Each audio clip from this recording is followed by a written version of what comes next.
அனிர்வச்சனீயம் அப்படிங்கிறோம். அதாவது வார்த்தைகளுக்கு அப்பாற்பட்டது, உன்னால எக்ஸ்பிளைன் பண்ண முடியாது. அப்ப எப்படி ஸ்புரிக்கும் அப்படின்னா, உனக்கு ஏதாவது ஸ்புரிச்சா உண்டு, அவ்வளவு. நீ ஸ்புரிச்சு பார்த்துட்டீங்கன்னா உண்டு. உனக்கு ஏதாவது ஒரு விஷயம் ஸ்புரிச்சாதான் அது என்னன்னு தெரியுமே வெளிய. அது தெரியாத வரைக்கும் எனக்கு ஸ்புரிச்சது நான் அதனால சொல்றேன்னா யாராலையும் நம்பிக்க முடியாது. இங்கேதான் நாஸ்திகத்துக்கும் ஆஸ்திகத்துக்கும் உள்ள பெரிய வித்தியாசம். எந்த இடத்துல அவள் இதுலேருந்து முரண்படுறா, அவளோட அந்த கோட்பாடு எப்படி இருக்குன்னு இங்கேதான் அந்த ஸ்தூலத்துல கொண்டு காமிக்கணும், பிரத்யக்ஷத்துல காமிக்கணும். அப்படின்னா இந்த பிரத்யக்ஷத்துல எல்லாத்தையுமே நிரூபணம் பண்ண முடியாது. விஞ்ஞானத்துல கண்டுபிடிப்புல எத்தனையோ விஷயங்களை சொல்லியிருக்கா. அத்தனை சொல்லியிருந்தா கூட எல்லாத்துக்கும் நாம ஒன்றும் பிரமாணம் கேட்கறது இல்லை. அந்த சிருஷ்டியில இல்லாதது, வழியில இல்லாததை யாருக்கும் ஸ்புரிக்க முடியாது அப்படிங்கிறதுக்கு பிரமாணம் என்ன? அதுக்கு பெரியவா காமிக்கிறா. இப்போ மந்திரம்ங்கிறது எங்கேயோ ஆகாசத்துல அட்மாஸ்பியர்ல இருந்திருக்கு. அதை இவாளோட தபஸ்னால, அந்த தபஸ்னாலே என்ன? கான்சன்ட்ரேஷன், ஒருமுகப்படுதலுக்கு பேர் தான் தபஸ்ன்னு பேர்.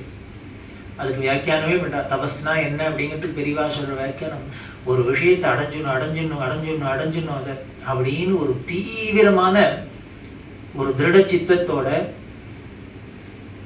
அதுல நாம ட்ரை பண்றதே, பிரவேசிக்கிறதே தானே கடைசியில அது நமக்கு காமிச்சு கொடுக்கிறது, வெளிப்படுத்திக்கிறது தானே, ரிவீல். அது ஆறுது. அதைத்தான் தபஸ்ன்னு பேர். அந்த கான்சன்ட்ரேஷன் தான். அப்படி பண்றதே நாம என்ன பண்ணுவோம்னா, ஒன்னு அடையணும் நாம ரொம்ப தீவிரமா அதுல ஈடுபடுத்தே. அப்ப நம்மள அறியாதே அந்த லட்சியம் ஒன்னா இருக்கிறதுனால அதுல போய் நம்மளோட எண்ணம் முழுக்கலும் குவிஞ்சிட்டதுனால, கான்சென்ட்ரேட் பண்ணிட்டதுனால நமக்கு அப்புறம் வெளியில இருக்கிற நம்ம தேகபாவம் கூட போயிடுறது. அப்படி போறதுனாலே நமக்கு பசி தெரியல, தூக்கம் வரல, இது தெரியல, எதுவும் தெரியாத இருக்கு.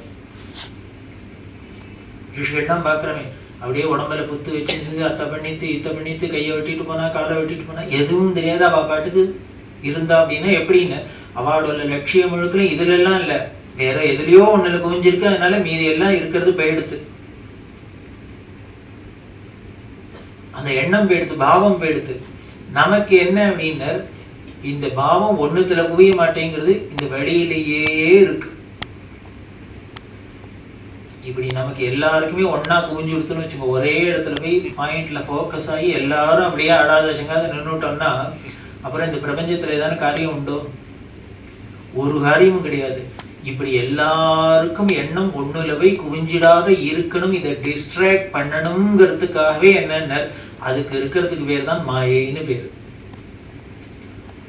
கொஞ்ச நேரம் பார்த்துட்டே இருக்கோம், இவன் ஏதோ சித்த நேரம் சத் சங்கத்துக்கு வரானே, தெய்வத்தினோடு வந்து இதான புரிஞ்சனோடு போறேன் அப்படின்னா உடனே என்ன பண்ணும், நாளையிலேருந்து வேற சீரியல் ஆரம்பிச்சிடும்.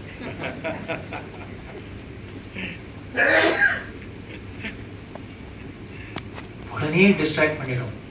அதுதான் பார்த்துட்டு, நம்மளை விட ரொம்ப ஜாக்கிரதையா யாரு பார்த்துட்டு மாயை தான் பார்த்துட்டே இருப்பான்.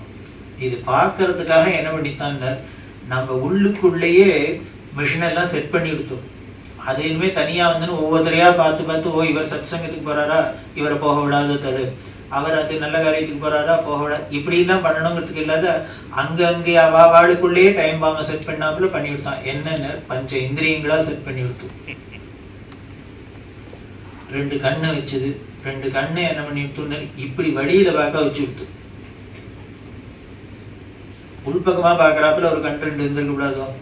இருந்தா அவரை பாரு, இவரை பாரு, அத்தை பண்ணு, யாரானே ஏதான வம்புக்கு தும்புக்கு போவாடோ? ஒத்துரும் போக மாட்டான். இந்த பார்வை முழுக்குன்னு வெளியில பண்ணு பாக்குறாப்புல வச்சதுனாலேயே நம்மளோட பார்வை முழுக்குன்னு வெளியிலேயே தான் இருக்கு. 24 hours. தூங்கினா கூட என்ன பண்றதுன்னு அப்ப கூட உள்ள பார்க்க மாட்டேங்குது. அப்பவும் வெளியில ஏதோ காரியம் பண்றாப்புல தான் இருக்கு. நீ உள்ள பார்த்துட போறியோ, எங்க உன்னோட எண்ணம் முழுக்கணும் ஒன்னத்துக்குள்ள குவிஞ்சிட போறதோ, போக்கஸ் ஆயிட போறதோங்கிறதுக்காகவே மாயை இப்படி இருக்கு. அத என்ன சொல்ற, மீராமா தான் ரொம்ப அழகா சொல்றா. மீரா கே பிரபு கிரிதர நாகர் உலட்ட பை மோரே நயனனக்கி, மலையை குடையாய் தாங்கியே கோகுலம் காத்த கோவிந்தனை அரணமாய் அடையவே அவன் என் பார்வையை உட்புறம் மாற்றி விட்டான். என்ன வார்த்தை, என்ன பவர்ஃபுல் வார்த்தை. இது வார்த்தை இல்லை, அனுபவம், அவளோட அனுபவம். நான் அவன்கிட்ட போய் சரணாகதி பண்ணினோன்னு அவன் என்ன ஆயிட்டான்னு, முதல்ல அவன் பண்ணின அனுகிரகம் என்னன்னு, என்னோட பார்வையை உள்பக்கம் டைவர்ட் பண்ணிட்டான். அப்படின்னா என்னன்னு, இப்போ என்னால் வெளியில் பார்க்க முடியல, நீங்கள் இருக்கேளா, ராணா இருக்கானா இல்லையா, இதுவா அதுவா எனக்கு ஒன்றுமே தெரியல. எப்போ என்னன்னு 24 மணி நேரம் அவனை தான் உள்ளுக்குள்ளே நான் அனுபவிச்சுருக்கேன். இதா உள்ளே பார்க்குறதுன்னு என்ன, அந்த ஆத்மஸ்வரூபமாக அந்தரியாமையாக இருக்கிற அவனை உணர்றது.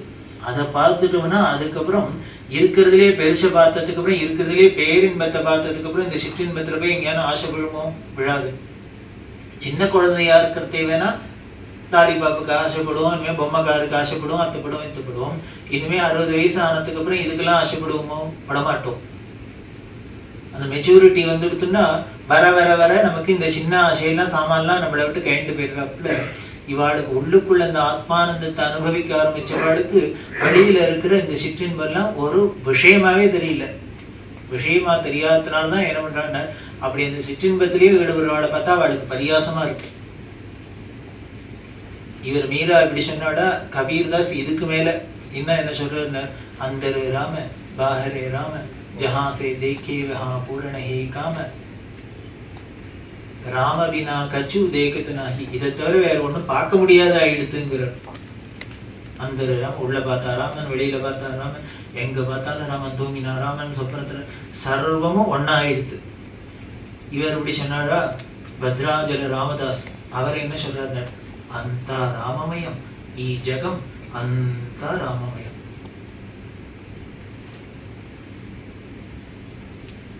இவெல்லாம் ஹிந்தியில சொல்றார், அவர் தெலுங்குல சொல்றார், இன்னும் தமிழ்ல சொல்ல போறா, கன்னடத்துல சொல்ல போறா, எல்லாரும் ஒவ்வொருத்தரும். அவர் என்ன சமஸ்கிருதத்துல சொல்றார், சர்வம் பிரம்மமயம், ரே சர்வம் பிரம்மமயம், பிரம்மேந்திராட். அந்த ரங்கமுனன் ஆத்மாராமுடு அனந்த ரூபமா இந்தலு செல்வது. அந்த ரங்கத்துக்குள்ள ஆத்மஸ்வரூபமா இருக்கிற அதே ஒரு சைத்தன்யம் தான் இப்படி அனந்த ரூபமா வெளியில எல்லாம் இருக்கு. இப்படி உள்ள இருக்கிறதா வெளியில இருக்குங்கிறத எனக்கு புரிஞ்சு கொடுத்துருப்போம். அப்ப என்ன, அதான் பார்வை உள்ள போயிடுத்து, மாறிவிடுது. அதுக்கு என்ன வியாக்கியானம் பண்ணிட்டு போற, நதுலு வனம்புலு நானா மிருகமுலு அஷ்டதிக்பதுவுலு ஆதிசேஷுடு. அவர் பெரிய லிஸ்ட் கொடுக்குற, மலை, காடு, நதி, இன்ன மிருகங்கள், அது இது சர்வமும் ராமமயமா இருக்கு, அந்த ராமமயம் அப்படிங்கிறது. அதுதான் இந்த உள்ளுக்குள்ள பார்வை போறது. இது எதுக்கு சொல்ல வந்தேன் அப்படின்னு, இப்படி உள்ளுக்குள்ள அந்த பார்வை போயிடுத்துன்னா, இந்த ஃபோக்கஸ் ஆகிடுத்துனாக்க இப்படி எல்லாம் ஒன்னொன்னு தெரிய ஆரம்பிச்சிடும். இப்படி ஒன்னொன்னு தெரிய ஆரம்பிச்சுட்டுனா என்ன ஆயிடும் அப்படின்னார். அதுக்கப்புறம் அவன் ஒன்றும் பண்றதுக்கு ஒன்றும் இல்லை, பிசாத உட்கார்ந்துடுவேன். அப்படி உட்கார்ந்துட்டான்னா அப்புறம் இந்த உலகத்துல சண்டை போடுறவா யாரு, இனிமேல் தீர்த்து வைக்கிறவா யாரு, சமைக்கிறவா யாரு, சாப்பிட்றவா யாரு, இது ஒண்ணுமே இல்லாத போயிடுமே. அதனால இந்த சிருஷ்டியில இந்த பிரபஞ்சத்துல காரியம் நடக்கணுங்கிறதுக்காகத்தான் மாயை என்ன பண்றதுன்னு, இப்படி உள்பக்கம் போகாத வெளிப்பக்கமே விட்டுறது நம்ம பார்வை. இப்படி எல்லாம் பஞ்சேந்திரியங்கள், வாயாலையா இருக்கட்டும், காதாலையா இருக்கட்டும், கண்ணாலையா இருக்கட்டும், இந்திரியங்களால இருக்கட்டும், வெளியிலேயே போறாப்புல வச்சுடுறது. அப்படி வெளியில போகாத உள்பக்கம் திருப்பணும். இதுதான் ஆத்ம சாதனை. சாதனை அப்படின்னா பெரிய விஷயம் ஒன்றும் இல்லை, ரொம்ப சிம்பிள் மேட்டர். இப்படி எல்லாம் வெளின்னு இருக்கிறது உள்ள மாத்தணும். ரொம்ப ஈஸியா சொல்லிட்டேன் சார் அப்படிங்கிற சொல்றதுக்கு தான் ஈஸின்னு சொல்லிகிட்டே இருந்தாக்க ஈஸி. ஏன்னா எந்த ஒரு விஷயத்தையும் ஐஏஎஸ்ஸா கிக்கோ அது ஒன்னாலாம் முடியாது அப்படின்னா எல்லாரும் பயங்கர ஓடியே விடுவாங்க. தட்டி எறிஞ்சலாம், என்ன ஐஏஎஸ் பரம ஈஸி அப்படின்னா இவர் சொல்லிட்டு இப்போ அப்ளிகேஷன் வாங்கி கொடுத்துட்டு அவர் பாட்டுக்கு போயிடுவார் ஊருக்கு. பண்ணி பார்க்குறவனுக்கு தான் தெரியும். சிஏ எழுதுறது என்ன பெரிய காரியமா அப்படின்னு. எழுதுறது ஒன்றும் பெரிய காரியம் இல்லை, பாஸ் பண்ணுறது தான் பெரிய காரியம். அதை போலதான் இந்த ஆத்ம சாதனை பண்றது ஒன்றும் பெரிய காரியம் இல்லை, அதை அடையிறது அட்டைன் பண்றது தான் பெரிய காரியம். அப்ப என்ன பண்ணணும்னா, சாதகன்னா என்ன, முமுக்ஷுன்னா யாரு அப்படின்னார், அதை சாதிக்கிற வரைக்கும் விடமாட்டேன். உனக்காச்சு எனக்காச்சு என்ன எத்தனை அட்டம்ப்ட் பார்த்துருவோம். சிஏன்னு சர்டிபிகேட் வாங்குற வரைக்கும் விட மாட்டேன் அப்படின்னு இருக்கிறவன் தானே தீரன். அதை போலதான் நீங்க பண்றதுக்கு ரொம்ப சுலபம் மாதிரி சொல்றதே சுலபம் மாதிரி இருக்கும், அதை பிராக்டிஸ் பண்றதே தான் அதுல உள்ள விஷயங்கள்லாம் நமக்கு தெரிய வரும். அந்த கஷ்டங்கள்லாம், அந்த கஷ்டம் இருக்குங்கிறதுனால யாராலையும் ஒன்றும் பண்ணவே முடியாது. சார் இனிமேல் கிரிக்கெட்ல ஏக்கு சார் யாரோ சொன்னாலே, ஒருத்தர் விளையாட்டா சொன்னேன், கிரிக்கெட்டை பத்தி அவருக்கு ஒண்ணுமே தெரியாது. அவர் உட்காந்து எல்லாரும் உலகம் முழுக்க கிரிக்கெட் கிரிக்கெட்டுங்கிறது இவர் மட்டும் தெரியாத இருந்தாருன்னா இவருக்கு கௌரவ குறைச்சலா இருக்கும். அவர் என்ன பண்ணுவார், சரி இவரும் உடனே ஒரு டிக்கெட்டை வாங்கிட்டு போயிட்டார், சேப்பாக்கத்துக்கு போயிட்டார். போனார், பார்த்தார், அவருக்கும் ஒன்றும் புரியல. அவர் கோவம் வந்துடுத்து, கத்தின. பாவம் சின்ன பசங்க ஒரு பந்து அடிச்சுட்டு ரன் ஓடணும் பார்க்கறேன், நீங்க 12 பேருமா நின்று தடுக்கிறேன், போங்கடா எல்லாரும் வந்து. நானும் அப்பையிலேருந்து பார்க்குறேன், காத்தாலேருந்து பார்க்குறேன், அவனை ஓட விடாத நீங்களாம் எல்லாரும் எடுத்து அடிக்கிறேன். எல்லாரும் கை கட்டினா அந்தன போய் நின்றுக்கோ, அவ பாட்டுக்கு ஓடிட்டு போட்டோம். அது போலதான் நமக்கும் அந்த ஆத்ம சாதனையில உள்ளுக்குள்ள போறதே அதோட விஷயம் தெரிஞ்சுக்காத போகணும். எதுக்கு சாஸ்திரங்கள், எதுக்கு படிக்கணும் அப்படின்னு இதுதான். அந்த ஞானத்தை அடைஞ்சப்புறம் அதோட விஷயங்களை தெரிஞ்சினப்புறம் இதுல என்னென்னலாம் இடைஞ்சல் வரும், என்னென்ன அதுல அதை எப்படி ஓவர் கம் பண்றது, இடைஞ்சல் வந்துடும் அப்படின்னு தெரிஞ்சுட்டா போருமா, அதை எப்படி தாண்டணும்னு சொல்லுவேன். இங்க நீங்க போறீங்கன்னா நடுப்புற ஒரு பெரிய பிரிட்ஜ் வரும் சார் அப்படின்னு சொல்லிட்டா போருமா, அந்த பிரிட்ஜை எப்படி தாண்டறது அதுக்கும் வழி சொல்லணுமே. இதுக்கு தான் சாஸ்திரங்கள் நமக்கு உதவி பண்றது. இப்படி ஆத்ம சாதனை பண்றதே நமக்கு என்னென்ன இடைஞ்செல்லாம் வரும், அதை எப்படிலாம் நாம ஜெயிச்சுண்டு வழியில போய் நாம அடைய வேண்டிய கோலை அடையணும் அப்படின்னு சொல்றதுக்காக தான் நமக்கு இப்படி இல்லாம இருக்கு. சார் என்னமோ ஏதோ மோட்சத்தை அடையணும், மோட்சத்தை அடையணும், ஞானத்தை அடையணும், எதுக்கு சார் வேண்டாது இப்படி எல்லாம் ட்ரை பண்ணிட்டு இனிமேல் மூக்க பிடிச்சு நோக்காண்டே இருக்கிற புஸ்தகத்தெல்லாம் கட்டின்னு மாறடிச்சுட்டு நீங்கள்லாம் திருப்பி மாசம் மாசம் பேசிட்டு நாங்கள்லாம் கேட்டு எல்லாம் வேண்டாத நியூசன்ஸ். இதுக்கெல்லாம் இன்னொரு பிரயோஜனம் வேற, இந்த நியூசன்ஸ் இல்லைன்னா இதை விட பெரிய நியூசன்ஸ் வந்துடும். அதனால இருக்கிறதுக்குள்ள எந்த பெட்டர் அப்படின்னு பார்க்க வேண்டியது. அதுதான் இது எதுக்கு சொல்ல முடியுங்க, இந்த அபௌருஷேயம் அனாதி அப்படின்னு சொல்றதே நமக்கு நம்பிக்கையா இல்லை. ஆனா எல்லாருமே என்ன சொல்றாங்க, நாங்களா ஒன்றும் சொல்லல சார், இது உள்ளுக்குள்ள ஸ்புரிச்சுது, அதை நாங்க உங்களுக்கு சொல்றோம் அப்படின்னு. அந்த ஸ்புரிக்கிறது எப்படி ஸ்புரிக்கும்னர், இல்லை வெளியில இல்லாத விஷயம் உள்ள எவனுக்கும் ஸ்புரிக்கவே ஸ்புரிக்காது. அதுக்கு ஒரு பெஸ்ட் எக்ஸாம்பிள் காமிக்கிறா. இனிமே புவி ஈர்ப்பு விசையை நியூட்டன் கண்டுபிடிச்சார் அப்படின்னா அவராகவே புதுசா கிரியேட் பண்ணினாரா என்ன? அதுக்கு முன்னாலேருந்து ஆப்பையில தூக்கி மேலே போட்டா கீழே தான் விழும், எதை தூக்கி மேலே போட்டாலும் கீழத்தான் விழும். பூமிக்கு இந்த ஆகர்ஷணம்ங்கிறது இருக்கத்தான் இருந்தது. அப்ப என்ன பண்ணார், இவர் அதை பூமிக்கு ஒரு ஆகர்ஷணம் இருக்குப்பான்னு சொன்னார், அவ்வளவுதான். அதை ரிவீல் பண்ணினார் அந்த விஷயத்த. அவர் சொல்லாத விட்டு இருந்தாலும் இன்னி வரைக்கும் சொல்லலைன்னா நமக்கெல்லாம் தெரியாத இருக்க போறது, வேற ஏதாவது பேர்ல சொல்லிட்டு இருப்போம். அதுக்கு முன்னால வேற ஏதோ பேர்ல சொல்லிட்டு இருக்கலாம். அதனால அவர் புதுசா ஒன்றும் எந்த ஒரு விஞ்ஞான கண்டுபிடிப்பா இருந்தாலுமே சரி, எலக்ட்ரிசிட்டியை கண்டுபிடிச்சார் அப்படின்னா எலக்ட்ரிசிட்டின்னு கிரியேட் பண்ணி அதுக்கப்புறம் அதுக்கு முன்னால மின்சக்திங்கிறதே கிடையாது. இவர் சொன்னதுக்கு அப்புறம் தான் மின்சக்தின்னு ஒண்ணு புதுசா பிரம்மா சிருஷ்டி பண்ண இல்லை. அங்கங்க இருக்கு, கண்ணுக்கு தெரியாத இருந்தது, சில பேர் மூலியமா சில காலகட்டங்கள்ல வெளியில வருது. அதை போலதான் இந்த வேதம்ங்கிறதும் அனாதியா இந்த சிருஷ்டிக்கு முன்னாலேந்து இருந்தது. அது ரிஷிகளோட மூலியமா நமக்கு கொஞ்சம் கொஞ்சமா ரிவீல் ஆச்சு. அதனாலதான் மந்திர திரஷ்டா அப்படின்னு மந்திரத்தை நமக்கு கண்டவர்கள்னு தான் சொல்லியிருக்கவே, கம்போஸ் பண்ணினவா எழுதினவான்னு சொல்லல. இந்த ஒரு தாத்பரியத்தான் மற்ற எல்லா மதமும் சொல்ல. அதைத்தான் அபௌருஷேயம் அப்படின்னு பேரு. சரி, இப்போ சிருஷ்டிக்கு முன்னாலேருந்தே இது இருக்குன்னு சொல்ல, அது இருக்க முடியுமா? அதோட இல்லை, இந்த வேதம்னா நமக்கு இப்போ என்ன பண்றோம், ஸ்ருதின்னு பேரு.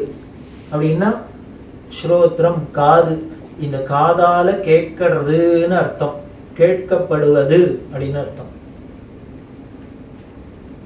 ஏன் அதுக்கு பேர் வச்சான்னு, இந்த வேதத்தை எப்படி படிக்கணும்னு பின்னால சொல்ல போறது. அதுல காதால கேட்டு மனசால வாங்கிக்கணும்னு சொல்றது. எந்த ஒரு மதத்திலையும் எந்த ஒரு சிஸ்டத்திலையும் இல்லாத ஒரு பெக்கூலியர் ஸ்பெஷல், இதெல்லாம் ரொம்ப ஹைலைட் பண்ணி விரிவா பேசுறா. இங்கே மட்டும் என்ன பண்ண, இந்த பிரமாணத்தை, இந்த நூலை வாயால் சொல்லி காதால் கிரகிச்சுண்டு அதை ஸ்டோர் பண்ணிக்கணும் அப்படின்னு. அதுக்கு இன்னொரு ஸ்பெஷாலிட்டி என்ன அப்படின்னா, இந்த வேதத்துக்கு நீங்கள் மற்ற எந்த படிப்பு படித்தாலும் டெஃபினட்டாக சாய்ஸில் விடலாம். போர்ஷன் இத்தனை அப்படின்னு வச்சுட்டாள்னா 100 பாடம் போர்ஷன் அப்படின்னா நீங்கள் நிச்சயம் 50 பாடம் படித்தா போதும். 50 பாடத்தை கண்ணை மூடின்னு விடலாம். கேட்டால் சாய்ஸில் விட்டுடலாம். கேள்வியே என்ன, 15 கேள்வி கேட்டு 10 கேள்விக்கு இப்படிலாம் வந்துடுறது இல்லையா. ஆனால் இந்த வேதம்ங்கிற படிப்பில் மட்டும் என்னென்ன போர்ஷனை இனிமேல் ஒரு அக்ஷரம் கூட விட முடியாது. எல்லாத்தையும் வாங்கிட்டு தான் ஆகணும். உலகத்தில் இது மாதிரி படிப்பு எங்கேயுமே கிடையாது, எந்த படிப்புக்கும் கிடையாது. வேதத்தை எடுத்துட்டேன்னா நீங்கள் என்னமே ஹரி ஓம்லேருந்து ஆரம்பித்து ஓம் தத்சது வரைக்கும் சர்வத்தையும் வாங்கிட்டு தான் ஆகணும். வாங்கிண்டா மட்டும் போராது, ஆயுச முழுக்குள்ள நெற்று வச்சுக்கணும், மனசில் வச்சுக்கணும், ஞாபகம் வச்சுக்கணும். எந்த படிப்புக்கான அது மாதிரி உண்டா? பெரிய இன்ஜினியரிங்கில் கோல்டு மெடலிஸ்டாக இருக்கலாம். எப்போது 1940 நான் கோல்டு மெடலிஸ்டாக அப்படின்ட்டு. இன்றைக்கி கேடுமோடையில் ஒரு பாடத்தில் தான் நீங்கள் படிச்சதில் ஒன்றும் மொழிபெயர்த்துறதுன்னு, அது இப்போ மாறி போச்சு சார் எல்லாம். அது எப்படி மாறி போகும்? மாறினது வேணா சொன்னேன். இன்னைக்கு இருக்கிற நான் சிலபஸை கேட்கலையே, நீங்கள் படித்த சிலபஸில் தானே கேள்வி கேட்டேன், அது ஏன் தெரியலன்னு. அது மறந்து போய்டுறது. ஆனால் வேதத்தை என்ன பண்ணுன்னு, இவன் 15 வயசுக்கு அத்தியானம் பண்ணினது 80 வயசுட்டு இவன்கிட்ட போய் சொன்னால் கூட பாராயணம் நினச்சா கிடு கிடு கிடு கிடுன்னு ஒப்பிக்கிறான். அத்தனை 100% வாங்கிண்டே ஆகணும், நெற்று பண்ணிகிட்டே ஆகணும், ஆயுசு முழுக்கல மறக்காதே இருக்கணும். அதுக்கு என்ன பண்ணித்துன்னு இந்த சாஸ்திரம் பயமுறுத்துடுத்து. நீ படித்த வேதத்தை மறந்த உனக்கு மகாபாபம்னு கொடுத்தோம். எந்த படிப்புலையான்னு சொல்லுவாடா, நீ படித்ததை மறந்து போனீங்கன்னா மகாபாபம் அப்படின்னு. ரொம்ப புண்ணியம். இதில் தான் பயமுறுத்துறது. நீ படித்ததை மறந்து பண்ண மகாபாபம் அப்படிங்கிறது. இப்படி 100% அது காதாலேயே வாங்கி மனசில் மனனம் பண்ணி வச்சுக்கிறதுன. அதாவது என்ன இதோட தாத்பரியம் என்ன, எதுக்கு சார் இப்படிலாம் மிரட்டி உருட்டுறாங்க அப்படின்னு வேற ஒன்றும் இல்லை. அது எந்த ஒரு விஷயமா இருந்தாலும் பழக்கத்தில் இருந்தே தான் அதால் நமக்கு பிரயோஜனமே வழிய, நல்ல பிரமாதமாக வைரட்டிகை வாங்கி வச்சுட்டோ அது லாக்கர்லேயே வச்சுருந்தா, அது லாக்கரில் இருந்தான்னா தங்கமாளிகையில் இருந்தான்னு. தங்கமாளிகையில் இருந்தால் உனக்கு ஒரு கவலையும் இல்லை, டென்ஷன் இல்லை. நீ வாங்கிவிட்டு லாக்கரில் வச்சோன்னே நீ வயிற்றுல புளிய வச்சுன்னு உட்காந்துருக்க. எந்த பேங்க் டிவியில் எங்கேயாலும் பேங்க்கில் கொள்ளன்னா நம்மள பேங்க் ஒன்று பயமாக இருக்கு. இது வேண்டாத வேலை தானே. அப்போ என்னென்ன, வைரமும் வாங்கிட்ட ஆனால் நீ போட்டுன்னு அனுபவிக்கலைன்னா பிரயோஜனமும் இல்லை. அப்போ நித்தியம் போட்டுட்டு தெய்வத்தின் குரலுக்கு வந்தால் எல்லாரும் பார்ப்பா. அது இல்லாத வாங்கி லாக்கரில் வச்சா இங்கே உட்காந்து தெய்வத்தின் குரலுக்கு வந்தாலும் லாக்கர்லேயே இருக்குது. 7 மணி நியூஸில் எந்த பேங்க்கு போயிருக்குமோன்னு. பிரயோஜனம் இல்லை. அது உபயோகத்தில் இருக்கணும். அப்படி இருந்தால் தான் அதோட பலன்கிறதுனால தானே என்ன பண்ணாங்க, நீ படிச்சுட்டியா, படித்த ஏதோ விட்டுட்டேன்னு இருக்கக்கூடாது. அதை யூஸ் பண்ணிகிட்டே இல்லைன்னா உனக்கு பூச்சாண்டி பயமுறுத்து, பாபம் வந்துடும் அப்படின்னு பயமுறுத்து. அதை படித்ததை உபயோகப்படுத்தணும் அப்படின்னு. இது காரணம், இது ப்ராக்டிக்கல் உபயோகத்துக்குள்ள படிப்பாக இருக்கிறதுனால நீங்கள் அதை அன்னன்னைக்கும் உபயோகப்படுத்திகிட்டே இருக்கணும். அப்படி உபயோகப்படுத்தப்படுத்த என்ன ஆகுதுன்னு, அதுக்கு மெருகு ஏறுது. வெள்ளி பாத்திரம் இருக்குது அப்படின்னா நீங்கள் டெய்லி அதை யூஸ் பண்ணுவாங்கோ, பார்த்தாலே தெரியும் பல பல பலன்னு. அதே 10 நாளைக்கு யூஸ் பண்ணாலும் திக்குவீங்கோ, கண்ணங்கரேர்னு நிற்கிறது. அதை உபயோகப்படுத்தணும். ப்ராக்டிக்கலுக்கும் அது நமக்கு அப்ளை ஆகணும். அப்படிங்கிறதுனால தான் இந்த வேதத்தை இப்படி படித்து மறந்து போனீங்கன்னா தப்பு. சொல்லணும் நித்தியம் என்ன பிரம்மயஜ்ய பிரச்சனம் சொல்லணும். பிரம்மயஜ்யம்னு ஒன்று எதுக்கு வச்சான்னு, நீ படித்த வேதம் மறந்து போகாத இருக்கிறதுக்கு ரிவிஷன் அன்னன்னைக்கு ரிவைஸ் பண்ணிக்கணுங்கிறதுக்காகவே பிரம்மயஜ்ய பிரச்சனம். அந்த ஒலி சப்த கோர்வை அதுக்கு, அந்த சப்தம்தான் விசேஷம். அந்த சப்த விசேஷத்துக்கு என்ன ஒரு சவுண்டுனால கிரியேட் பண்ண முடியுமா, அதுக்கு தான் நீங்கள் சொல்கிறா பெரியவா. இந்த அணுவிஞ்ஞானம் டெவலப் ஆனதுக்கு அப்புறம் தான் இந்த சவுண்டு வைப்ரேஷன்ஸ்னால என்னென்னலாம் கிரியேஷன் நடக்கிறதுங்கிறது நமக்கு விஞ்ஞான ரீதியாக நிரூபணமாக இருக்குது. சப்தம்னால என்ன, சவுண்டுனா என்ன, ஒன்றும் இல்லை, வைப்ரேஷன்ஸ். என்ன ஒன்றால் லாரியில் போகிற ஒலி எழுப்புக அப்படின்னா என்ன அர்த்தம்? நீ உன்னோட ஹாரனை வைப்ரேட் பண்ணணும்னு அர்த்தம். அப்படி பண்ணினீன்னா தானே பாயின்னு ஒரு சத்தம் வருது. இப்போ சப்தம் வந்துடுத்து. இப்போ வைப்ரேஷன் கிரியேட் பண்ணிட்டார், அதனால ஒரு சப்தம் வந்துடுத்து. இப்போ சப்தத்தினால ஏதாவது கிரியேஷன் வருமானார். இவன் இப்படி பையன்னு வைப்ரேட் பண்ணி அங்கே பெயின்னு ஒரு சத்தம் வந்ததுனால எய்தாப்புல இருந்த லாரி நகர்ந்துட்டான், வழியை விட்டுட்டான். நீ போயிட்ட போக வேண்டிய இடத்துக்கு. இப்போ ஆச்சா, முதல்ல வைப்ரேஷன் உண்டாச்சு, அதனால ஒரு சப்தம் கிரியேட் ஆச்சு. இந்த சப்தம் கிரியேட் ஆனதுனால ஸ்தூலமாக வெளியில் ஒரு காரியம் நடக்கிறது. இதை போலதான் அந்த அனாதியான அந்த வேதம்ங்கிற வைப்ரேஷன்ஸ் வந்தது. அந்த வைப்ரேஷன்ஸை வச்சுண்டு இந்த பிரம்மாங்கிறவர் எழுப்ப எழுப்ப எழுப்ப எழுப்ப தானே எல்லாம் முதல்ல பஞ்சபூதங்கள் கிரியேட் ஆச்சு. அப்புறம் அந்த பஞ்சபூதங்களோட காம்பினேஷன்ஸில் இவ்வளவு நானாவித பிரபஞ்சமும் வந்துவிட்டு அப்படின்னு நமக்கு புராண இதிகாசங்கள்லாம் சொல்றது. இப்படி விஞ்ஞான ரீதியாகவும் நிரூபணமாகுது. எந்த ஒரு விஷயமே முதல்ல சப்த ரூபத்தில் வருது, சப்த ரூபத்தில் எழும்பி அதுக்கப்புறம் அந்த சப்த ரூபம் வரத்துக்கு முன்னாலே உள்ளுக்குள்ள ஒரு வைப்ரேஷன்ஸ் இருக்கு, ஒரு அதிர்வு, ஒலி அதிர்வு, அலைகள் அதிர்வு ஏற்பட்டாதான் அது ஒலியா வந்து அதுக்கப்புறம் வெளியில காரிய ரூபத்தில் நமக்கு ஸ்தூலத்தில் வர்றது.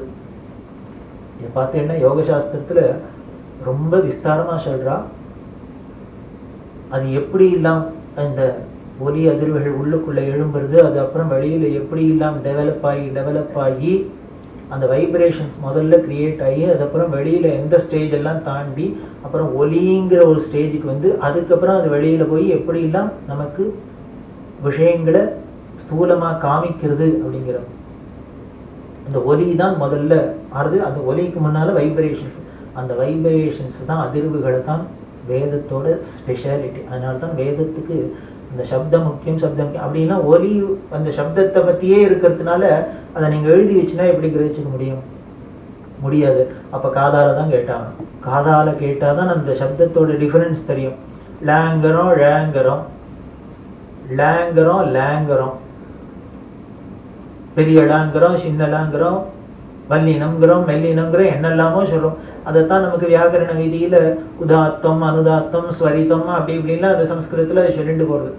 இதெல்லாம் எப்படி புரிஞ்சுக்கிறது அப்படின்னா வேதத்தில் எழுதி வச்சா உதாத்தம் அக்னிமேடே உதாத்தம் அப்படின்னு பிராக்கெட்டில் போட்டால் என்னன்னு புரிஞ்சுப்பாள். இவன் என்ன படிச்சிடணும்னு அக்னிமேடே உதாத்தம்போ புரியலன்னா. எனக்கு தெரிஞ்சவா ஒருத்தர், நாங்கள் ஆஃபீஸில் உத்தியோகமாக இருக்கிறது, என்னோட ஒர்க் பண்ணுற ஒரு கலீக், அவரோட கசின் ஒருத்தர் அமெரிக்காலே இருந்தவர். அவருக்கு 30 வயசுக்கு வந்து உபநயனம் பண்ணினான். எதுக்கு பண்ணான்னு ஒன்றும் இல்லை, மறுநாளைக்கு கல்யாணம் பண்ணோம், அதனால உபநயனம் பண்ணினா. அவர் அங்கேயே பிறந்து விளந்துட்டதுனால இது என்ன ஏதுன்னு புரியல. அவர் எல்லாம் திருன்னு முழிக்கிறது பார்க்குறார், வேடிக்கையாக இருக்கு எல்லாமே. வாத்தியார் பண்ணி வச்சார். இவ சொன்னா அவனுக்கு ஒன்றும் புரியாது, அதனால மாமா நீங்கள் எல்லாம் சொல்லணும் அப்படின்னார். ஆச்சமனம் பண்ணுங்க அப்படின்ட்டு நீங்கள் பாட்டுக்கு பிசாத இருக்கக்கூடாது. What is achamanam? You take 1 spoon water, you swallow, then chant Achyuta, இப்படிலாம் அவருக்கு எக்ஸ்பிளைன் பண்ணாதான் அவருக்கு தெரியும் அப்படின்னு. இவரும் பாவம் ரொம்ப சிரமப்பட்டு பண்ணி வச்சார். அவர் என்ன பண்ணினார், ஹிரண்ய கர்ப்பஸ்தம் தட்சிணை அப்படின்னார். அவரும் என்ன பண்ணார், ஹிரண்ய கர்ப்ப தட்சிணை. இவர் பார்த்தார், என்ன நான் இப்படி சொன்னேன், நீங்கள் தானே நான் சொல்லத்தெல்லாம் பண்ணுனேள், நான் சொல்றதெல்லாம் சொல்லும், நான் பண்ணுறதெல்லாம் பண்ணுனேள், நீங்கள் சொன்னதையும் நானும் சொல்கிறேன், நீங்கள் பண்ணுறதையும் நான் பண்ணுறேன். அவர் அப்புறம் வச்சுட்டு, இதை மட்டும் நான் சொல்றத பண்ணக்கூடாது, நான் சொல்லுவேன், நீ கொடுக்கணும். அதுபோல யக்னிமீலே புரோஹிதம் அனுதாத்தம் உதாத்தம் அப்படின்னு போட்டுவிட்டாக்க, நொட்டேஷனை போட்டுவிட்டா என்ன ஆயிடும், திருன்னு முழிக்கணும், தெரியாது. அப்போ என்ன ஒன்றுனா காதால தான் கேட்டாங்க, வேற வழியே கிடையாது.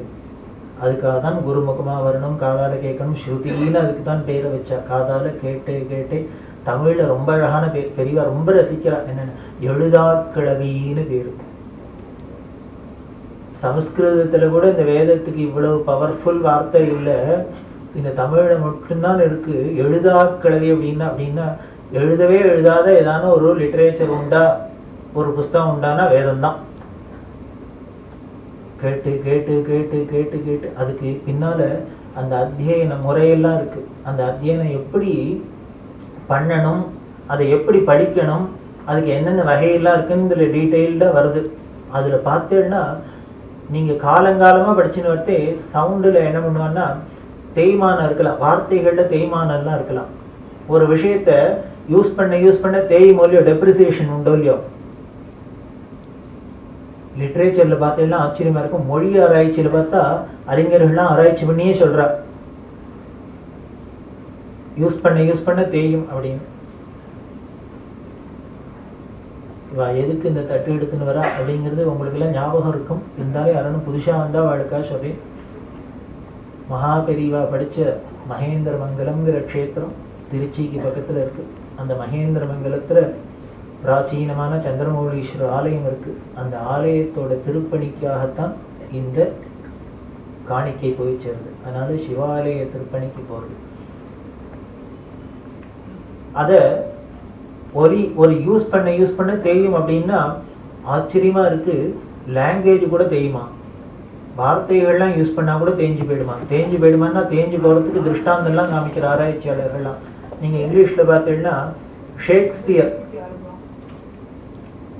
ஷேக்ஸ்பியரோட இங்கிலீஷை பார்த்தா இன்னைக்கு இருக்க வெள்ளக்காரர்களுக்கே புரியுமோ புரியாதோ தெரியாது. பல வார்த்தைகள் நமக்கு என்னன்னே தெரியாத இருக்கு. தமிழ் பார்த்தீங்கன்னா சங்கத்தமிழை வச்சுட்டு இன்னைக்கு யாரான நம்மளால ஏதானு சொல்ல முடியுமோ? நம்ம ஏதோ ஒரு அர்த்தம் பண்ணி இப்போ பார்த்தா அதுக்கு கடைசியில் வேற அர்த்தமா இருக்கும். நம்ம அனுமானம் பண்ணினாப்பெல்லாம் இருக்காது. அப்போ லாங்குவேஜ் எல்லாம் கூட யூஸ் பண்ண தேயறது அப்படிங்கிறதெல்லாம் தெரியறது. அப்படி இருக்கத்தே இந்த வேதம் மட்டும் தேயாத இருக்குமா? எப்போவோ சிருஷ்டிக்கு ஆரம்பத்துல முன்னால அக்னி மேலேன்னே இருந்தது, இன்னைக்கு இருக்குமால. இந்த வேதத்துல மட்டும் ஒரு ஸ்பெஷல் என்னன்னு, சிருஷ்டிக்கு முன்னால அக்னி மேலேன்னு எப்படி இருந்ததோ இன்னி வரைக்கும் அக்னி மேலேன்னு அப்படியே இருக்கு. ஏன்னர் அதுதான் இங்க இருக்கிற சீக்ரெட் இல்ல விஷயம். அப்போதான் அந்த ரிஷிகளோட பெருமை தெரியுது. இது எங்கேயாரும் காலப்போக்கில் தேஞ்சு போயிடாத இருக்கணும், ஸ்வரம் மாறிடாத இருக்கணும், அந்த ஏத்த இறக்கங்கள் முன்ன பின்ன பேடாத இருக்கணுங்கிறதுக்காக என்ன பண்ண அந்த அத்தியன முறை அப்படின்னு அதுல வச்சா. நம்ம சொல்ற மொழியும் அங்கம் உபாங்கம் அப்படின்னு ஒண்ணு, அதுல வியாகரணம் நிருத்தம் சந்தஸ் இதெல்லாம் சொன்ன மொழியோ அதெல்லாம் எதுக்காக இந்த சாஸ்திரத்துல வச்சாங்க? இப்படி இந்த சாஸ்திரங்களை கிரியேட் பண்ணி அப்படியே அதை இம்பேக்டா ஒத்துராலையும் ஒன்று அசைக்கவே முடியாத அளவுக்கு பண்ணி வச்சான்.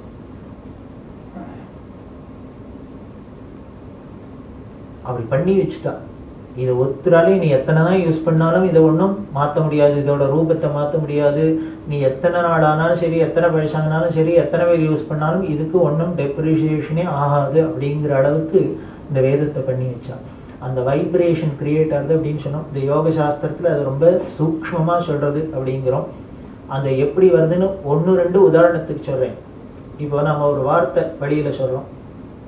இந்த வார்த்தையா இப்போ வாங்கோ அப்படின்னு நான் ஒரு வார்த்தையை சொல்கிறேன் அப்படின்னா, இந்த வாங்கோன்னு நான் என் வாயால் வார்த்தை வழியில் வந்து நான் சொல்லி உங்கள் காதில் அதை ரீச் ஆகிடுது. இப்போ வாங்கோன்னு நான் சொல்லி உங்கள் காதில் ரீச் ஆகிறதுக்கு முன்னால் நான் அது உள்ளுக்குள்ளே என்ன பண்ணணும், உள்ளுக்குள்ளே அது முதல்ல ஒரு வைப்ரேஷன் கிரியேட் ஆகுது. அது எங்கே ஆகுதுன்னு, அது ஆற இடத்துக்கு பேர் தான் மூலாதாரம்னு பேர். இந்த மூலாதாரம் அப்படின்னு அப்டமன் அப்படின்னு அடியில் மூலாதாரமாக இருக்குது.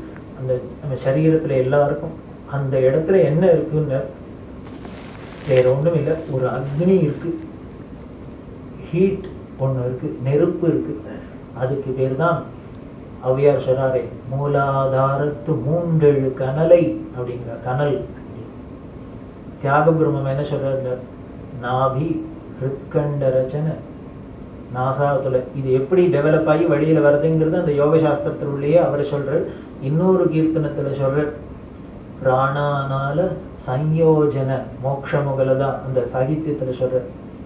பிராணானால அனலன்னாக்க அக்னிக்கு பேர், நெருப்புக்கு பேர். பிராணன்னா வாயுக்கு பேர்.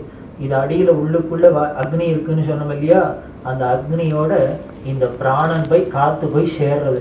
அதில் மோடுறதே என்ன பண்ணுறதுங்க, ஒரு வைப்ரேஷன் கிரியேட் ஆகுது, ஒரு சலனம் ஏற்பட்டு கிரியேட் ஆகுது. அப்படி கிரியேட் ஆனோடனே அது என்ன பண்ணோம்னா அந்த வைப்ரேஷன், அந்த சலனம் உடனே மேல் நோக்கி எழும்புறது.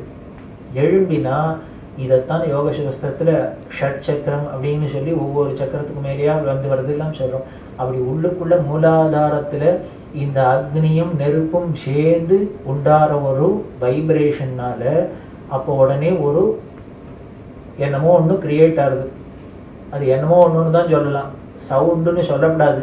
ஏன்னா சவுண்டுன்னா இப்போ வெளியில் வந்தால் தான் அந்த சவுண்டு, அது வெளியில் வராத வரைக்கும் அது சவுண்டும் இல்லை, என்னமோ ஒன்று. அதுக்கு பேர் என்னென்ன யோக சாஸ்திரத்தில் பரா அப்படின்னு பேர், பரா அப்படின்னு பேர். அப்படி பராவா அந்த வைப்ரேஷன் அதுக்கப்புறம் 3 இடத்துல தாண்டி பஷ்யந்தி மத்தியமா அப்படின்னு போய் 4வதா வெளியில் வரத்தே வைகரி அப்படின்னு பேர். இந்த இடத்துல வரத்தே தொண்டைக்கு வரத்தே பேர் வைகரின்னு பேர். காரணம் விகரன்னு அங்கே இருக்கிற காற்றுக்கு பேர். அந்த காற்று வெளியில் தருது, உள்ளுக்குள்ளே இருக்கிற அந்த காற்று தான் ஒவ்வொரு ஸ்டேஜாக வெளியில் தள்ளிட்டு வருது அந்த வைப்ரேஷனை. அப்படி ஒவ்வொரு ஸ்டேஜில் தூக்கி தூக்கி மேலே தள்ள தள்ள தள்ள அது வலுஅடைஞ்சு ஒரு கிளாரிட்டி இல்லாத என்னமோ ஒரு சப்தமாக இருந்தது, கொஞ்சமாக ஒரு கனமாயி ஒரு கிளாரிட்டியோட வருது. இப்படி இந்த இடத்த பகவான் ஏன் இப்படி படைச்சிருக்கார்? இந்த இடம்லாம் இப்படி பெருசாக இருக்கு, கழுத்தை மட்டும் ஏன் இப்படி குறுக்கி வச்சார்னார். ரொம்ப அவர் எப்பேற்பட்ட இன்ஜினியர் தெரியுமோ, வேணும்னு தான் பண்ணியிருக்கார். என்ன பண்ணார் சாஸ்திரம் சொல்லு. அந்த அப்படி இருக்கிற அந்த சவுண்டு வைப்ரேஷன் என்ன ஆகுதுன்னு இப்படி இந்த ஏர் டைட்டாக இருக்கிற அந்த குறுகலான இடத்து வழியால் வெளியில் வரத்தே கிளாரிட்டியோட வார்த்தையாக வெளியில் வருது. இதுவும் பேனு இருந்ததுன்னா என்ன ஆகிடும், குழன்னு இருக்கும் பேச்சு, கிளாரிட்டி இருக்காது. ஸோ அதுக்கு ஒரு கிளாரிட்டி வேணுங்கிறதுனால என்ன பண்ணுறது, கிளாரிட்டி வரணும் தான் உள்ளுக்குள்ளே ஃபேக்ட்ரியாக வைக்க முடியாது. அதுக்காக என்ன இதை போடும், சரீரத்தை இறக்கு. பரா பஷ்யந்தி மத்தியமா வைகரி, அதுக்கப்புறம் வாக்குன்னு பேர் வெளியில் வரது. இப்படி இருக்கிற அந்த உள்ளுக்குள்ள ஏதோ ஒன்று அக்னின்னு ஒன்று இருக்குது, அதில் காற்றுன்னு ஒன்று போய் ஆடுறதுன்னு மொழியோ, அது ஆடுறது எது ஆட்டித்துன்னு அதுக்கு பேர் தான் பராசக்தின்னு சாஸ்திரம் சொல்லுது. சக்தி சக்தி எனர்ஜி அப்படின்னா அதோட வேலை தான் அது. அப்படி மூலாதாரத்தில் இருக்கிறது தான் அப்படி கொஞ்சம் கொஞ்சமாக கிளம்பி வாக்கா வருது அப்படின்னு சொல்கிறோம். இப்போ பார்த்தீங்கன்னா நீங்கள் வாக்குன்னு சொன்னால் கூட உங்களுக்கு வாங்கோன்னு காதில் விழுந்தா கூட இந்த வாங்கோங்கிறதுக்கு என் வாயில் வரத்துக்குள்ளேயே உள்ளுக்குள்ளே எவ்வளோ காரியம் நடக்குது. இது எத்தனை நேரம் சார் நடக்கும்? நீங்கள் இதையே 1/2 மணி சொல்லியிருக்கேடே, அப்போ வாங்கோன்னு நான் ஒவ்வொருத்தரும் சொல்கிறதுக்குள்ளே 3/4 மணி ட்ரை பண்ணணுமா ஒன்று அப்படிங்கிறதுக்குள்ளே நடக்கும்.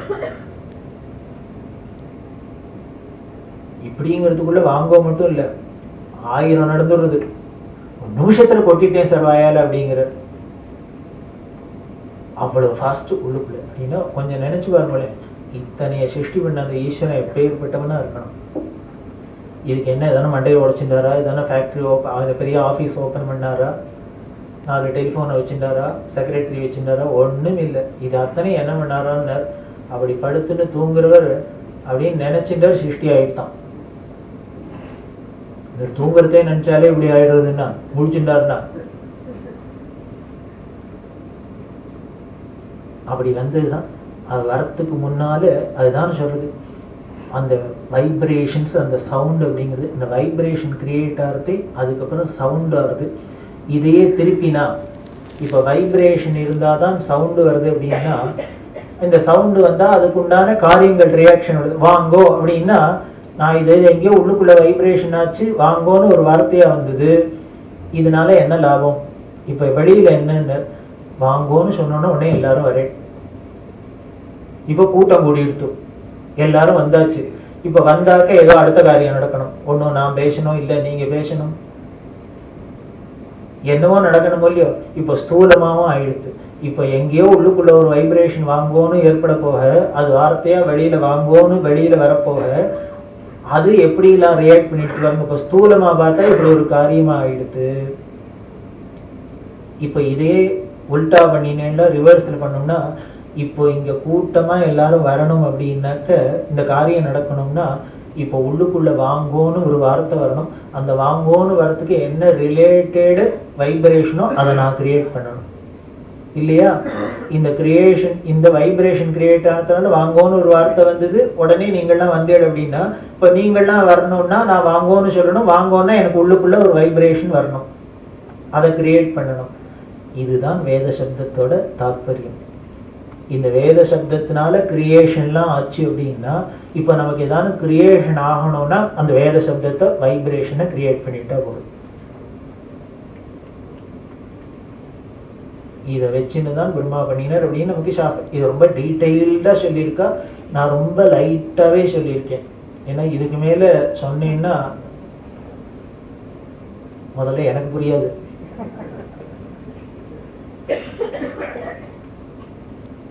ரொம்ப ஆச்சரியமா இருக்கு, இவர் எப்படி இதெல்லாம் பேசினார் அப்படின்னு ஆச்சரியமா இருக்கு. ஒரு குழப்பம் இல்லாத நமக்கு திடீர்னு சொல்லிட்டே ஒருத்தி எங்க விட்டாலும் பயப்படா இருக்கு.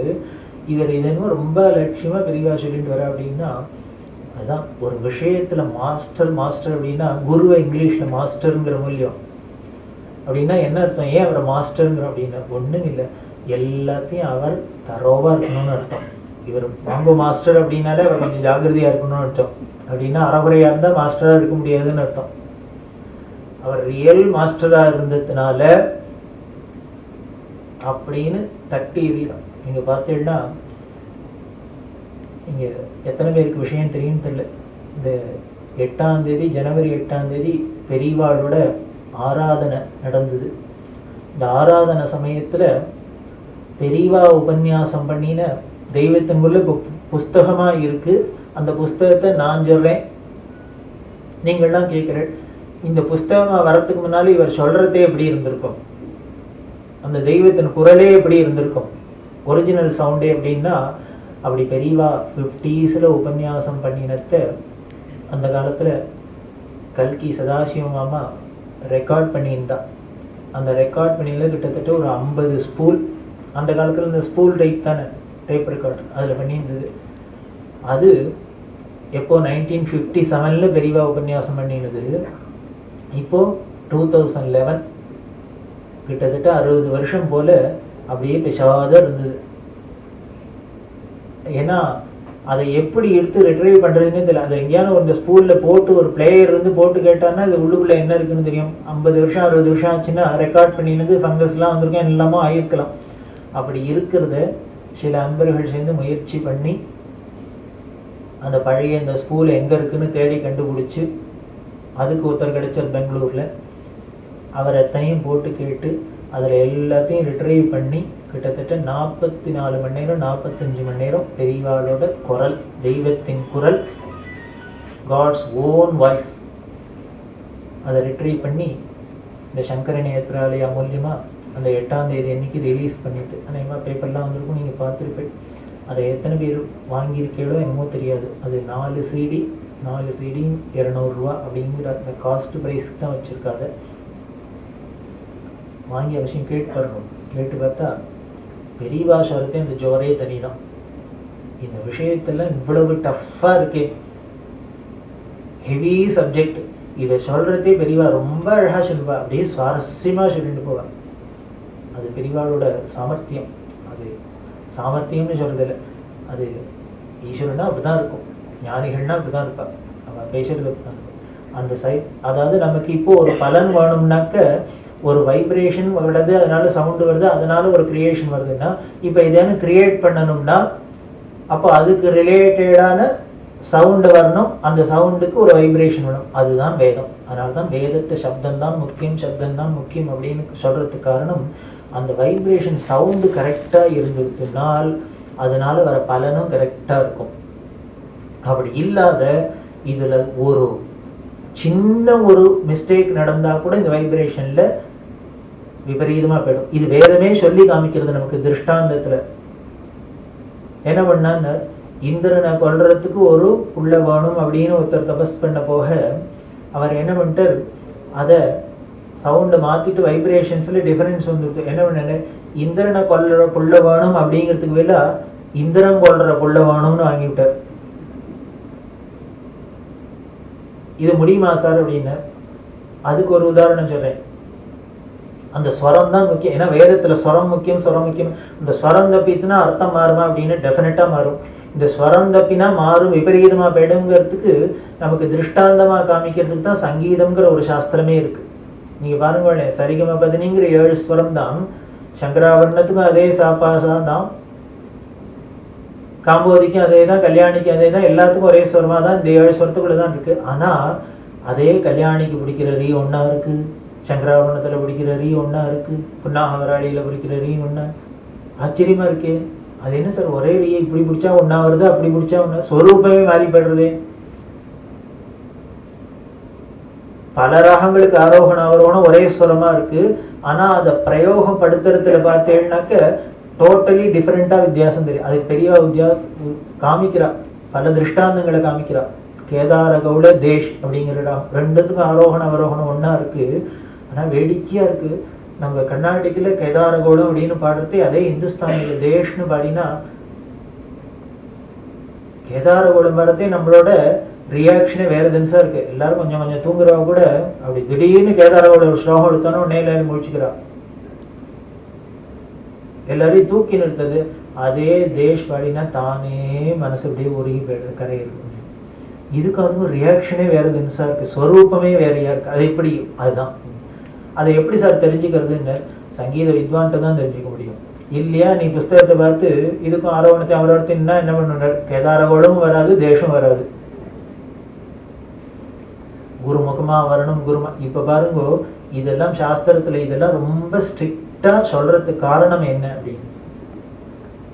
அந்த ரீயை எப்படி பிடிக்கணும், இந்த காவை எப்படி பிடிக்கணும், இதை எப்படி பண்ணணும், இதை எப்படி பண்ணணும் அப்படின்னு எவ்வளவு அந்த டெக்னிக் இருக்கு. அது அனுபவத்தினால நமக்கு திருஷ்டாந்தமா மேல காமிச்சாதான் முடியும். அதுக்காக தான் அந்த குருமுகமா வரணுங்கிறது. அந்த சப்தத்துல ஸ்வரம் தான் முக்கியங்கிறது தான் இது நமக்கு திருஷ்டாந்தமா காமிக்கிறதுக்கு தான் இதை சொன்னேன். சங்கீதம்ங்கிறதே இருக்குன்னு அதையே பார்ப்போமே. ஒரு லௌகீகமாக பார்த்தா கூட வாங்கோ அப்படிங்கிற வார்த்தைன்னு சொன்னேன். இந்த வாங்கோவை வாங்கோ வாங்கோ அப்படின்னு நான் சொன்னால் உங்களுக்கு என்ன அர்த்தம் கிரியேட் பண்ணிக்கிறேன், அண்டர்ஸ்டாண்ட் பண்ணிக்கிறேன்னு, நிஜமாவே வாங்கோ அப்படின்னு கூப்பிடுறேன். அதையே வாங்கோ அப்படின்னா என்ன பண்ணுவேள், வருவேளான்னு போயிடுவேள், போய் அசத்தான்ட்டு கூப்பிட்ற அழகா பாரு. என்ன பண்ணேன், ஒரே வாங்கோதான் சொன்னேன், ஸ்வரத்தை மட்டும் லேசா மாத்தினேன், அவ்வளவுதான். ஒன்று வாங்கோ அப்படின்னு ஒன்று வாங்கோ, தெரியுது இல்லையோ. அப்போ வாங்கோன்னா வார்த்தை தான் வாங்கோவா இருக்கு. இந்த ஸ்வரத்தை வச்சுன்னு என்ன பண்ணணும்னா போங்கோன்னு அர்த்தம், அதுக்கு வராதிங்கோன்னு அர்த்தம். இதைத்தான் இங்க பண்ணினர். என்ன பண்ணினர், இந்திரனை கொள்ற புள்ள வேணுங்கிறதுக்கு போல இந்திரன் கொள்ற புள்ள வேணும்னு பார்த்த உடனே ததாஸ்துன்னு வர முடிச்சுடுது. தேவதைகள்லாம் தேவதைகள்லாம் ரொம்ப காத்துன்னு இருப்பார். ஏதானும் இது மாதிரி ஏதானும் யாராகூடமா எவனாலும் மாட்டின்னா அவனுக்கு தான் முதல்ல அனுகிரகம். ஸ்வரம் மாறித்தானே விபரீதமாக போயிடும் அப்படின்னு. அதனால தான் அந்த வேதத்துக்கு சப்த கோர்வை ஸ்வரம் முக்கியம். அந்த வைப்ரேஷன் நமக்கு குறிச்ச பலன் வேணும்னா அதுக்கு 100% அதுக்கு பர்ஃபெக்டாக இருந்தால் தான் முடியும். இப்போது இதெல்லாம் ரொம்ப நமக்கு இன்னும் திருஷ்டாந்தமாக தெரியுது. கம்ப்யூட்டர்னு ஒன்று இருக்குது. கம்ப்யூட்டரில் பார்த்தீங்கன்னா ப்ரோக்ராம் எரர் அப்படின்னு வருது. இவர் 13 டே உட்காந்துருக்கார், ஒன்றும் வரமாட்டேங்கிறது. என்னன்னு பார்த்தா அப்புறம் ப்ரோக்ராம் உள்ளுக்குள்ளே போய் பார்த்தா எங்கேயோ ஒரு கால் வாங்கல, புள்ளி வைக்கலன்னு வருது. இந்த புள்ளியை வச்சா என்ன, வைக்கல என்ன, இல்லை காலை வாங்கினா என்ன, கழுத்தை வைக்கிறது இது அப்படின்னா அது என்ன பண்ணுறது, கால் வாங்கல புள்ளி வைக்கலைன்னா கூட அது ஒத்துக்க மாட்டேங்கிறது. வச்சாதான் 100% கரெக்டாக இருந்தால் தான் ப்ரோக்ராம் ஒழுங்காக எழுதியிருந்தால் தான் கேட்ட ரிசல்ட் கிடைக்கிறதே வழிய அதில் ஒரு ரொம்ப சர்வசாதாரணமான ஒரு எரராக இருந்தால் கூட ப்ரோக்ராம் எரர், ப்ரோக்ராம் நகரவே மாட்டேங்கிறது. அப்படின்னா இந்த கம்ப்யூட்டரே இந்த பாடுபடுத்தோம்னா இந்த பிரபஞ்சத்தில் இருக்கிற பஞ்சபூதங்களும் படுத்தாதான் என்ன, படுத்துதான் படுத்தும். அதனால நீ அதுக்கு ஏத்தாப்புல எல்லாம் அந்த கட்டு கடகடகட அப்படிங்கிற தந்தியில கட்டு கடகடகட அப்படின்னா என்னென்ன தாத்தா சீரியஸ் அப்படின்னு அது சொல்றதுக்கு ஒருத்தர் வேண்டிருக்கு. அது அப்புறம் அர்த்தம் தெரிஞ்சுக்கணும். அதையே தானே வேற கட்டுக்கடை மாறி எடுத்துனா போச்சு. தாத்தா சீரியஸுக்கு அப்பா சீரியஸ்னு வந்து எடுத்துனா ஸ்வரம் மாறித்துனா விபரீத பலனாயிட்டு. அது ஆயிடப்படாதுங்கிறதுக்காக தான் அதை நமக்கு ஸ்வரத்தை ரொம்ப முக்கியமாக சொன்னால் அந்த சவுண்டு. ஏன்னா அது பியூர்லி இப்போ தெரிஞ்சுங்கோ. அதனால் எந்த ஒரு விஷயமாக இருந்தாலும் முதல்ல உள்ளுக்குள்ளே ஒரு வைப்ரேஷன் கிரியேட் ஆகுது. அந்த வைப்ரேஷன் வெளியில் சப்த ரூபத்தில் வருது. அந்த சப்த ரூபம்தான் காரிய ரூபமாக நமக்கு வெளியில் இருக்கிறது. இதை தான் இந்த வேதத்தினால தான் சிருஷ்டி ஏற்பட்டது. சிருஷ்டிக்கு முன்னாலேருந்தே இது இருக்குது அப்படின்னு சொல்கிறதுக்கு காரணம். அப்போ ஒரு ரேயம் அனாதி அப்படின்லாம் சொல்கிறதுக்கு அது அந்த சப்த அந்த பலன் ஒழுங்காக கிடைக்காது அப்படிங்கிறதுக்கு பல விஷயங்களை சொல்கிறோம். இதுக்கு மட்டும் என்னென்ன அந்த சவுண்டு வைப்ரேஷன்லாம் கரெக்டாக இருந்தால் மட்டும் போகாது, அதுக்குன்னு சில கட்டுப்பாடெல்லாம் இருக்குது. அப்படியும் இருக்கணும், அதுவும் சேர்ந்து ஒத்துக்கணும். அதைத்தான் பத்தியம் அப்படிங்கிறோம். இப்போ மருந்து சாப்பிட்டாக்க இன்சுலின் போட்டுட்டா சுகர் இறங்கிடும், இது ஜென்ரல் ரூல். அப்படின்னா இவர் இன்சுலினையும் போட்டு 60 ஜிலோபி சாப்பிட்டாருன்னா இன்சுலினும் இருக்கும் சுகரும் இருக்கும். அப்போ என்ன பண்ணுதுன்னு பத்தியமும் வந்துருக்கு. இந்த சவுண்ட் வைப்ரேஷன்ஸ் ஏதாவது கிரியேஷன் வேணும்னா அதுக்கு அனுகூலமான வாதாவரணம் இருக்கிறாப்பல ஒரு சிச்சுவேஷனையும் கிரியேட் பண்ணிக்க வேண்டியிருக்கு. இந்த பத்தியமும் இருந்து மருந்து இருந்துன்னா வியாதி குணமாகிறது, பலிக்கிறது, பலன் கிடைக்கிறாப்பல தான். இதில் இந்த வேதத்திலையும் அந்த சவுண்ட் வைப்ரேஷன்ஸ்லையும் உங்களுக்கு ஏற்பட்ட வேண்டிய உத்தேசமான பலன் கிடைக்கணும்னா அதுக்கு எல்லாத்துக்கும் கட்டுப்பட்டுருக்கணும். இந்த கட்டுப்பாடெல்லாம் சொல்றது தான் சாஸ்திரம்னு பேர். எதுக்கு இந்த 14 வித்தியில இந்த தர்மசாஸ்திரத்தையும் ஒன்றா வச்சான்னார், கல்பசூத்திரத்தையும் ஒன்றா வச்சான்னார். அப்படிதான் நீ வைப்ரேஷன் உடனே வேதத்தை கிரியேட் பண்ணினாக்க வந்துடும் அப்படின்னு சொன்னால் அதை எப்படி கிரியேட் பண்ணணும், எப்போ பண்ணணும், எங்கே பண்ணணும், எப்படி சொல்லணும், இதுக்கு சொல்கிறதுக்கு முன்னால் என்னென்னலாம் உனக்கு உள்ள வெளியில் எல்லாத்துலேயும் சூழ்நிலையெல்லாம் இருக்கணும். இது அத்தனையும் பார்த்து சொல்லி அப்படி பண்ணினா எல்லாம் பர்ஃபெக்டாக இருந்துருச்சுன்னா பலன் பர்ஃபெக்ட். அது இல்லைன்னா விபரீதம் தான். அதை காமிக்கிறதுக்கு தான் தெளிவாக என்ன பண்ணால் வேட்டவலம் அப்படின்னு ஒரு இடம். இந்த வேட்டவலம் ஜமீன் அப்படின்னு ரொம்ப பிரசித்தமான ஜமீன் அது. இந்த வேட்டவலத்தில் 3-4 வருஷமாக மழையே இல்லாத இருந்தது, ரொம்ப கஷ்டம். இந்த வேட்டவலம் ஜமீன் எல்லாருமே பெரியவாள்கிட்ட ரொம்ப பக்தி. பெரியவா கும்போணத்தில் எடுத்து இந்த வேட்டவலம் ஜமீன்தார் கும்பகோணத்துக்கு வந்து பெரியவாள்கிட்ட பிரார்த்தனை பண்ணார். ரொம்ப மழை கஷ்டமாக இருக்குது, மழையே பெய்யல 3-4 வருஷமாக, என்ன பண்ணுறதுன்னு தெரியல, பெரியவா அனுகிரகம் தான் எதானும் பண்ணணும்.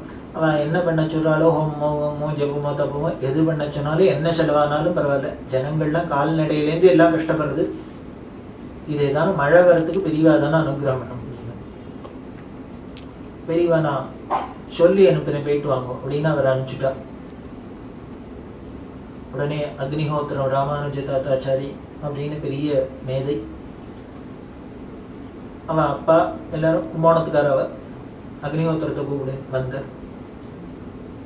வேட்டவலம் ஜமீன்தார் வந்து அவள் ஊரில் மழையே பெய்யல 4-5 வருஷமா, ரொம்ப சிரமப்படுறாங்கிற, அதுக்கு மழை வரணுங்கிற, ஏதானும் பண்ண சொல்ற, என்ன பண்ணலாம் அப்படின்னு.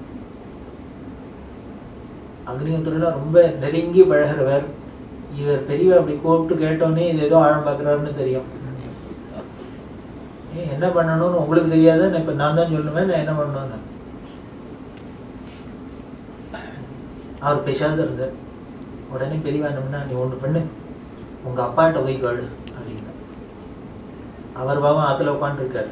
இவர் மெனக்கிட்டு கூப்பிட்டு உங்கள் அப்பாட்ட போய் கேளு, மழை வரணும்னா வேட்டவலத்தில் மழை வரணும்னா என்ன பண்ணணும்.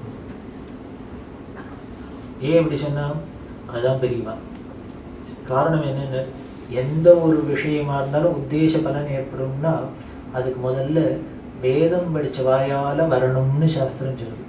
ஏன்னா வேதம் எல்லாத்துக்கும் பிரமாணம் இதான் அப்படின்ட்டு எல்லாத்துக்கும் அதுதானே, அங்கே தானே ஆரிஜின் இருக்கணும். அதனால தான் சொல்லக்கூடாதான், அவர் சொல்லட்டும் அப்படின்ட்டு. அவர்கிட்ட சொன்னால் என்ன பெரியவா எடுக்குதே தெரியும், எனக்கு தெரியும் நீ சொல்ல உன் வாயில் அப்படின்னு. அவர் என்ன பண்ண, வருண ஜபம் பண்ணும் சொல்லுவார். இவரே சொல்லக்கூடாது, வருண பஜம் பண்ண சொல்ல. காரணம் என்ன, இதில் இன்னொரு விஷயமும் சொல்லிக்கலாம், அப்படி பண்ண சொல்லி வரலன்னா அவர் தான் சொன்னார்னு சொல்லாம இல்லையா.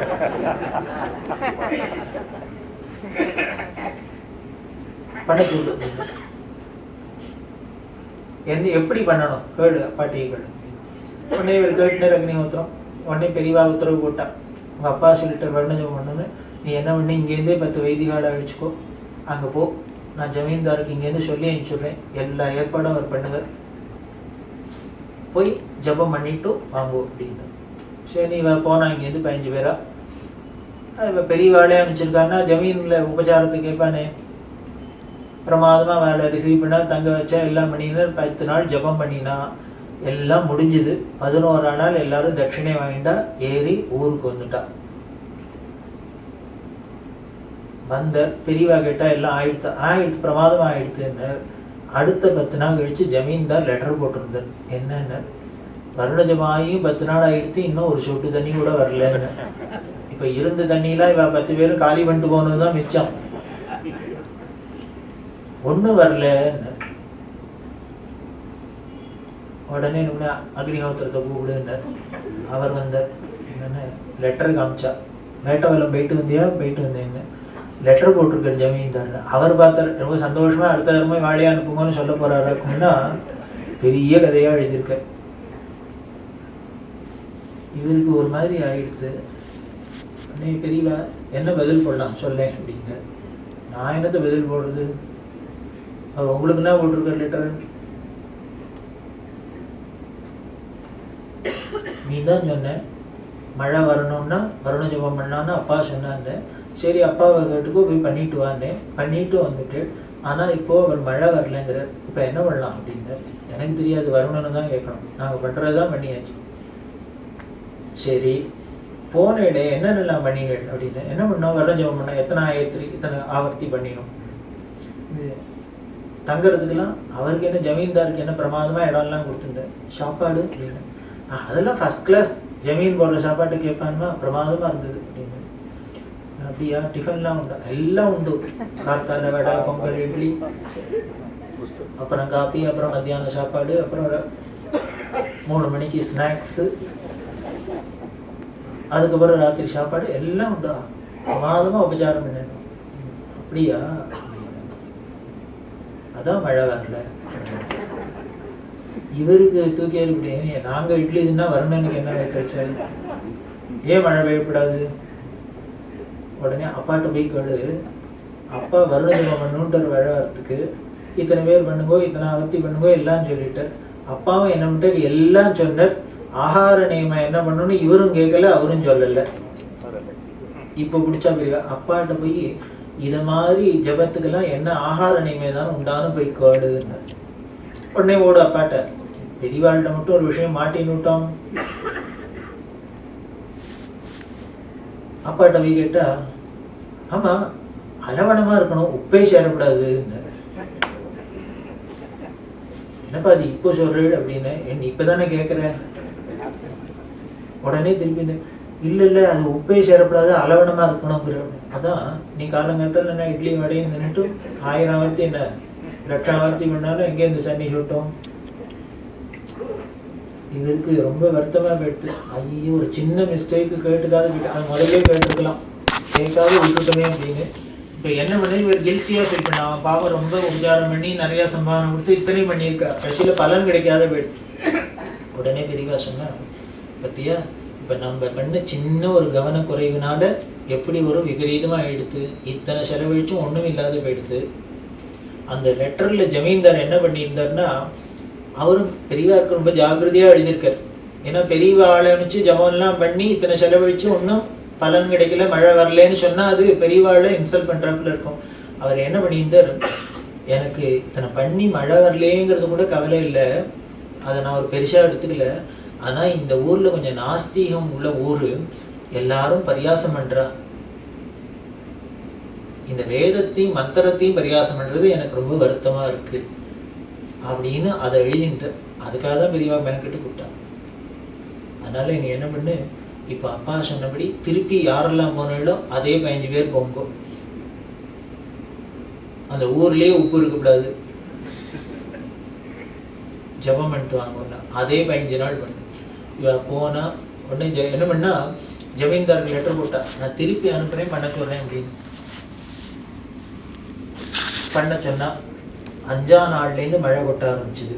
கொட்ட ஆரம்பித்தா மீதி 9 நாளும் கொட்டின மழையில் இவ ஊருக்கு வர முடியல. கும்போணத்துக்கு பொட்டியை தூக்கிட்டு, ஏன்னா ரோடு முழுக்கல எடுக்க மட்டும் தண்ணி ஓடுறது. இந்த ஜமீன்தார் ஜமீன் ஆடெல்லாம் விட்டு இவாளோட பொட்டி சட்டியெல்லாம் தலையில் தூக்கிட்டு அடுத்த ஊருக்கு வந்து பஸ் ஏற்றி விடுற அளவுக்கு மழை கொட்டிடுது. அவருக்கு பரம சந்தோஷம். வந்துட்டார் நேரம், வந்தால் பெரியவா. அதான் தர்மம் ஸ்வரூபங்கிறதுக்கு பெரியவா சொல்கிறா. இப்போ அக்னிஹோத்திரத்தில் சொல்லிடுச்சா, அவர் ஒரு தூரம் செலவழித்து பண்ணிட்டார், நம்மளோட கவனக்குறைவினால அவருக்கு பலன் கிடைக்காது போயிடுத்து. அதனால் தப்பு நம்ம மேலே தான். அதனால் திருப்பி அவரை ரெண்டாம் தரம் பண்ணுறதே அவரை செலவழிக்கக்கூடாது, நம்ம இடத்துலேருந்து கொடுப்பேன் தான். நம்மளோட கவனக்குறைவு தானே. அதனால் நம்ம பண்ணின தப்புக்கு அவரை இன்னொரு தடவை செகண்ட் டைம் டேக்ஸ் பண்ணுறதா பண்ணக்கூடாது.